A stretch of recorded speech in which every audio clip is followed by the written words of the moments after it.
सच साहेब। सच साहेब। आपका नाम क्या है? सम्राट दास। अच्छा, कहाँ पे रहते हैं आप? जबलपुर। जबलपुर में कहाँ पे? जबलपुर शांति नगर। ये पापा मम्मी ने भी नाम लिया है? आपके गुरुजी का नाम क्या है? सरूर रामपाल जी महाराज की। सच साहेब जी। अच्छा सच साहेब। सच साहेब। भगत जी, आपको गुरुजी की वाणियाँ आती हैं? कौन सी वाणी आती है, बोलिए। पत्थर पूरी हरी मिले तो मैं पूजू पहाड़, तो से तो चक्की भली पीछे खाए जग संसार। कामी के रोधी लालची इन पे भक्ति न हुए, भक्ति करे कोई सु जात बरन को खुलकोए। अमर करूँ सतलोक पठाऊं ताते बंदी छोड़ कहाँ। अलर पक अनुराग है मंडल है थी, दास गरीब उधारिया सदगुरु मिले कबीर। गुरु जी तुम न भूलिए चाहे लाख लोग मिल जाए, हमसे तुमको बहुत है तुमसे हमको ना है। भगत जी, आपने जो वाणियाँ बोली उनका मतलब पता है आपको? उनका अर्थ क्या है? अर्थ? हाँ, जैसे अलल पंख अनुराग है सुन मंडल है थी, इसका वाणी का मतलब क्या है, आपको पता है? बताइए। अलल पंख आकाश में उड़ता रहता, वो बड़ा अंडा देता है, जहाँ केले के झाड़ उसमें गिरता, नीचे जाते जाते वो फूट जाते, कभी बंदर के साथ खेलते कभी शेर के साथ। जैसे भी वो फूट जाता है तो उसके अंदर से क्या बच्चा निकलता है? अलल पक्षी का। फिर वो क्या करता है नीचे जाके अपने माता पिता की याद बनाए रहता है। माता पिता की याद बनाए रहता है, वो अपने माता पिता की याद बनाए रहता है, मैं कब बड़ा हूँ, मैं कब माता पिता के पास जाऊँ। तो गुरुजी क्या बताते हैं इस वाणी से कि हमें गुरुजी की याद बनाना चाहिए, जयोबंदी छोड़ की, ताकि हम वापस कहाँ जा पाए? सतलोक। जयोबंदी छोड़ की। जब वो पक्षी जाता है तो किसको लेके जाता है? हाथी को। इतना ताकतवर पक्षी होता है? किसको उठाता है? हाथियों को। हाथी को। एक हाथी? 4 हाथी। 4 हाथियों को उठाता है? अच्छा। गुरुजी की और वाणी आपने अभी एक बोली थी, कौन सी थी वो? कामी के रोधी। हाँ, तो उसका अर्थ क्या है, बताइए। काम क्रोध मोह लोभ, जो ये रखते हैं उनसे भक्ति नहीं होती, भक्ति सूरमा करता है। सच साहेब। ये चित्र में कौन है? भगवान। कहाँ है भगवान? जेद। क्या नाम है भगवान का? सरूर देव। और ये रथ जा कहाँ रहा है? ये रथ सतलोक जा रहा है। अच्छा, सतलोक में क्या है? सतलोक में खेलने मिलता है। अच्छा, और भक्ति करके हमें क्या मिलेगा? क्यों भक्ति करनी चाहिए हमको? को भक्ति इसलिए करनी चाहिए कि हमको कुछ गुटखा नहीं खाना, सुपारी नहीं खाना है, मार्क्स नहीं खाना है और तम्बाकू नहीं खाना है। हम ये सब नहीं खाएंगे तो कहाँ जा पाएंगे? सतलोक। और गुरुजी का आपको ज्ञान अच्छा लगता है? सुनते हो सत्संग? क्या क्या सुना अभी तक? कुछ याद है? सत्संग सुना है, आरती सुनी है। हाँ, सत्संग में क्या बताते हैं गुरुजी, आपको कुछ याद है? गुरुजी बताते हैं जो टीवी देखता है वो कच्चा पक्का रह जाता है। अच्छा, और गुरुजी ने और क्या क्या मना किया है, और क्या नियम है गुरुजी के भक्ति करने के? गुरुजी ने मना किया है कुछ जो देता है वो उसकी चीज नहीं खाना है। अच्छा, और टीवी वगैरह देखना है, गाने सुनने हैं क्या? नहीं। डांस करना है क्या? नहीं। आप क्यों सतलोक जाना चाहते हो? सतलोक इसलिए जाना चाहते हैं कि बहुत दुख नहीं, यहाँ बहुत दुख है। यहाँ पे दुख कैसे है, क्यों, क्या करना पड़ता है? काम करना पड़ता, वहाँ काम नहीं करना पड़ता। अच्छा, यहाँ पे क्या काम करते हो आप?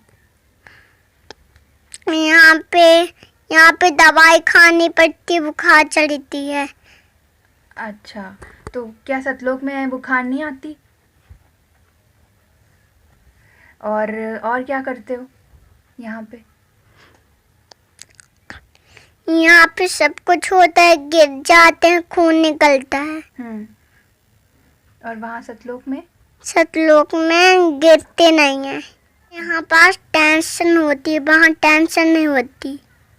अच्छा, आपके घर में मम्मी क्या बोलती है? बोलती हैं काम करो, यहाँ काम करना पड़ता है। आप क्या काम करते हो? यहाँ पे खाना खाना पड़ता है, पढ़ाई करना पड़ता है और खेलना पड़ता है। और वहाँ सतलोक में क्या करना पड़ेगा आपको? खाना खाना है और पढ़ाई नहीं करना, खेलने जाना है। अच्छा, वहाँ पढ़ाई नहीं है? नहीं। इसलिए आपको सतलोक जाना है। देव जी की जय। सच साहिब। क्या नाम है भगतमती आपका? राधा दासी। क्या नाम है भगत जी? दशरथ दास। आपने कब गुरुजी से नाम दीक्षा ली? 2015 में। अच्छा जी। और आपका बेटा सम्राट दास जिससे अभी हमने बात करी, तो आपने कैसे उसको मतलब भक्ति पे लगाया, कैसे गुरुजी की भक्ति बताई जो कि वो इतने अच्छे से करने लगा? तो सब मालिक की दया है भगत जी। मालिक से जुड़े हमको 3 साल हो गए हैं और उसके मन में अच्छी मतलब भक्ति आती है और अच्छी भक्ति करता है वो। अच्छा, तो आपने जब गुरु दीक्षा ली परमात्मा से, तो आपको कुछ कष्ट था या कैसे आप जुड़े मालिक से, कैसे आपको पता चला गुरुजी का ज्ञान? मेरे को भगत जी बहुत कष्ट थे। मेरे सिर में इतना दर्द था कि बहुत तेज़ दर्द चलता था, यहाँ चलता था, यहाँ चलता था, यहाँ चलता था।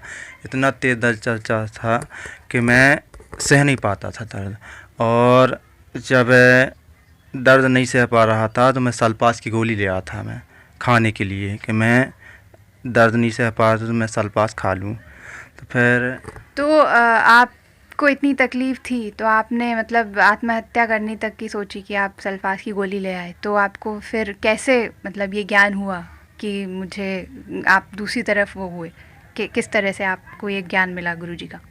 मेरे जिया जी हैं गोटे गांव में, तो उनने बताया कि एक बार सतगुरु देव के यहाँ जाके देखो आप, सतगुरु रामपाल जी महाराज हैं, वहाँ आके जाके देखो आप, तो हो सकता है तुमको आराम लग जाए। तो मैंने कि नहीं, ऐसे गुरुजी को मैंने बहुत देखा है, बहुत जगह छड़वाने गया, कहीं आराम नहीं लगा।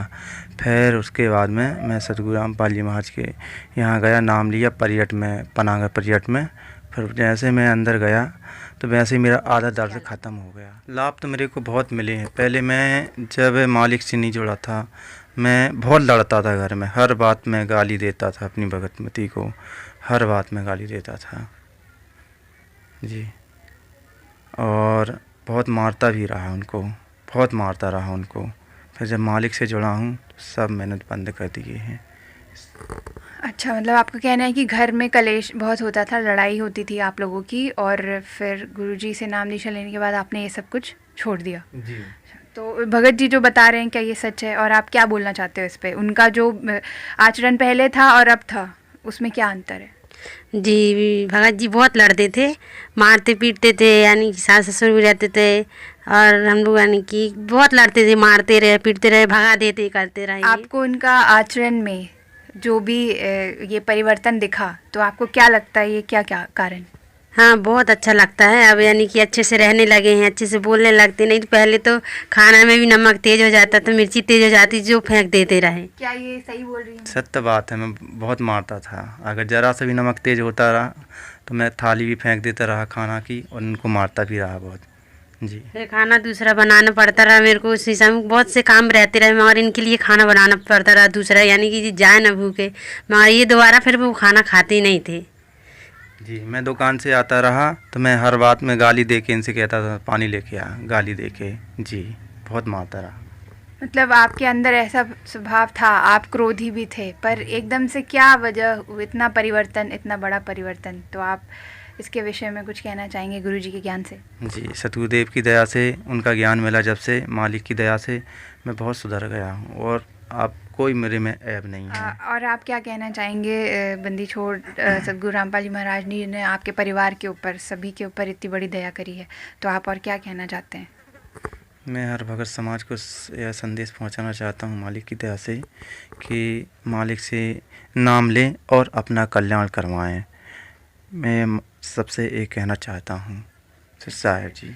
तो जैसा हमने देखा कि भगत जी का पूरा परिवार, जिनके घर में भी काफ़ी समस्याएं थी और जो उनके घर में गृह कलेश भी था, तो ये संत रामपाल जी महाराज जी से नाम दीक्षा लेने के बाद इनके घर का गृह कलेश जो ख़त्म हुआ, ये हमें दर्शाता है कि किस तरीके से एक समाज सुधार कर रहे हैं संत रामपाल जी महाराज जी अपने ज्ञान से। वो हमें सच्चा मार्ग भक्ति का भी बता रहे हैं, हमें परमात्मा कौन है और कहाँ है और कैसे मिलता है ये बता रहे हैं, और साथ ही साथ हमें यहाँ रहने की राह भी बता रहे हैं, इस धरती पे, इस दुनिया में रहने की राह भी बता रहे हैं कि हमें किस आचरण से रहना चाहिए, एक घर में पति पत्नी, और कैसे व्यवहार रहने चाहिए हमारे। तो ये हमें एक बहुत अच्छी जीने की राह हमें मिली है संत रामपाल जी महाराज जी के द्वारा। सत साहिब जय बंदी छोड़ के, सत साहिब जय।